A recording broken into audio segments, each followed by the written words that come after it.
آپ دیکھ رہے ہیں واسودیو بریکنگ نیوز۔ جی ناظرین، آپ کو سیلاب کے حوالے سے کچھ اپڈیٹ دے دیں۔ ابھی تک کی اطلاعات کے مطابق، جو اطلاعات اخباروں میں ہیں، تقریباً 20 لاکھ کے قریب جو ہے پنجاب میں لوگ متاثر ہوئے ہیں، اور تقریباً 1200 کے قریب جو ہے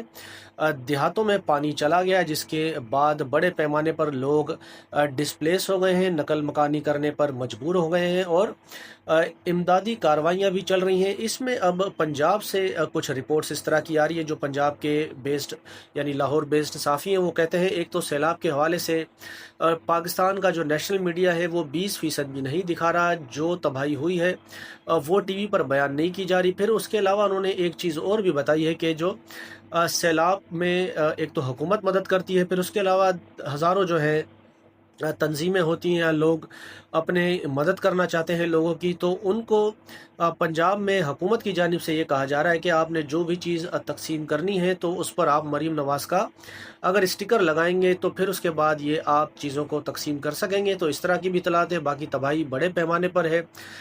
تباہی ابھی اور بھی آنی ہے، کیونکہ بھارت کی جانب سے پانی اور مزید چھوڑا گیا ہے، تو پانی اور ابھی 1 سے 2 دن میں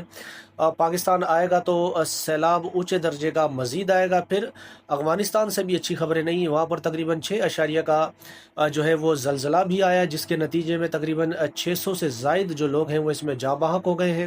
اور بڑے پیمانے پر افغانستان میں بھی تباہی آئی ہے۔ اور اس کے علاوہ سندھ میں بھی جو ہے وزیر اعلیٰ مراد علی شاہ صاحب سکر پہنچے ہوئے تھے، جہاں پر انہوں نے انتظامات کا دیکھا، جائزہ لیا، کیونکہ اس سیلاب کا سارا پانی یہی خدشہ ظاہر کیا جا رہا ہے کہ سندھ کی طرف آئے گا۔ ناظرین، پھر اس کے ساتھ آپ کو ایک اپڈیٹ یہ بھی دے دیں کہ وزیر اعظم پاکستان میاں شہباز شریف صاحب اس وقت SCO کے اجلاس میں چائنا میں اپنے دورے پر گئے ہوئے ہیں۔ چائنا میں ان کی ملاقات عالمی رہنماؤں سے بھی ہوئی ہے، جس کی تصاویر جو ہے وہ سوشل میڈیا پر زیر گردش ہیں۔ پھر وہاں پر پاکستان کے جو وزیر اعظم ہیں، انہوں نے جو موجودہ سیلاب کی صورتحال ہے اس سے بھی اس اجلاس کے جو شرکا ہیں ان کو آگاہ کیا کہ پاکستان میں اس وقت بڑے پیمانے پر سیلاب کے بعد جو ہے وہ تباہ کاریاں ہوئی ہیں اور لوگوں کو نقل مکانی کرنا پڑ رہی ہے۔ پھر دہشت گردی کے حوالے سے بھی انہوں نے وہاں پر بات کی، لیکن افسوس کہ انہوں نے وہاں پر جعفر ایکسپریس کا تو ذکر کیا دہشت گردی کا، کہ اس میں بھی انہوں نے کہا کہ یہ باہر کی دہشت گرد تنظیمیں ہیں جو یہ انوالومنٹ ہے ان کی دہشت گردی میں، لیکن وہاں پر وہ